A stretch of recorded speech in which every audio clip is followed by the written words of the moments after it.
In northern Gaza, the Israeli siege is in its 19th day.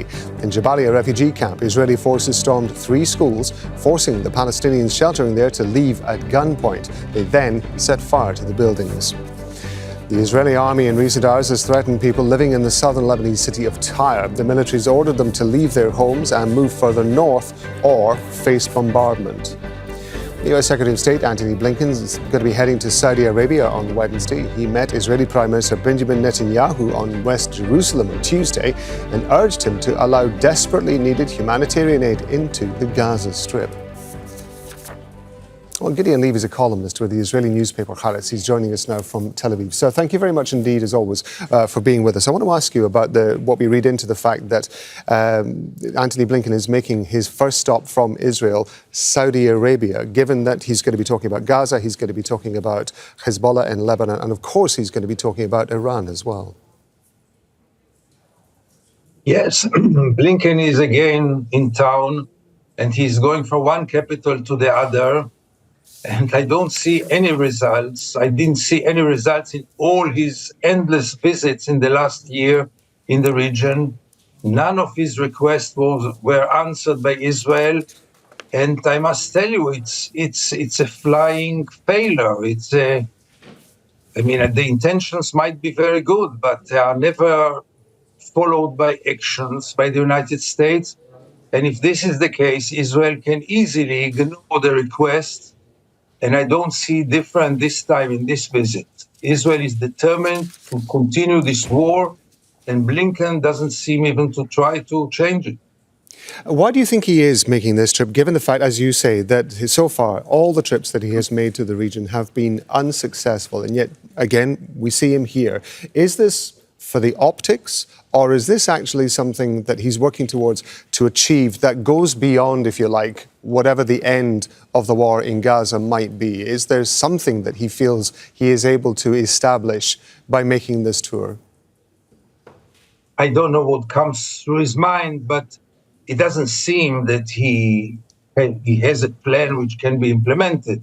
But I think that right now, I'm not sure, right now, the most urgent thing for the Americans is the Israeli attack on Iran. They would like it to be as late as possible and as symbolic as possible because of the elections. And I think this is on the top of his priorities, to try to soften the plans for the attack on Iran and to try to postpone it as much as possible. It's 2 weeks to the elections. And there is nothing the Americans want more than to get to those elections. I mean, the American administration. There is nothing that it wants more than to get to those elections without a war in the Middle East. There's a quote here that he gave from, I think, a statement that he just made in the last couple of hours or so, Antony Blinken, saying that it was important that Israel responds to Iran's October 1st attack in ways that do not create greater escalation. Well, one would imagine that that would fit in with, as you were saying, what the US might want. But again, going by past experience, it doesn't sound as though he's very hopeful that Israel is actually going to listen to him. No, and the Prime Minister makes it very clear in every declaration of his in the last days that the response will be meaningful, as he calls it, and will be soon. So again, Israel might totally ignore requests of the United States. And as usual, the United States will do nothing about it. He also said that the US fully rejects any Israeli reoccupation of Gaza. And as we've been talking about over the last few days, it does seem as though the Israeli military is going towards some form of what's known as the general's plan, this military annexation, if you like, of the northern part of Gaza. We know that Israeli settlers are saying that they are prepared to move into that zone. In your estimation, is that actually practical, given the fact that the number of Israeli settlers who've moved into, say, the occupied West Bank has been relatively few, although they have been supported by the Israeli security forces? It is very realistic, and practically I don't see anyone who is going to stop it. It will never happen by declarations. Israel will not declare the annexation of the northern part of Gaza. The settlers will not say we are settling in Gaza. It will, like in the West Bank, always start with all kind of different narratives, like, for example, a labor work, like it was in the West Bank, or just a summer camp for a few days, or everything you can have in your mind. And we will not look back and forth, and there will be a little village. That's the way it was in the West Bank, and now it's not few. Now we are facing 700,000 settlers in the West Bank, which are the main obstacle, maybe forever, for creating a Palestinian state. In Gaza, obviously, it will be in a different scale, but I won't exclude it. The government is not determined to stop them.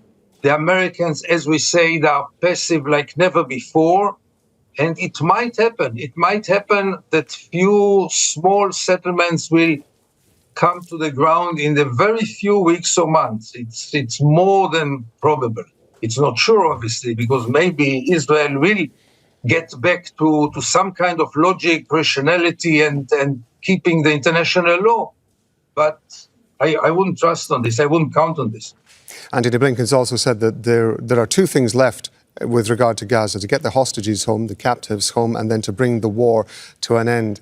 We have spoken on several occasions about the priority that the Benjamin Netanyahu coalition seems to place on the captives. What's your assessment of the fate of the captives currently being held in Gaza? So first of all, both goals are not separated. It is one goal, because you cannot get the hostages without putting an end to the war. And that's the main obstacle.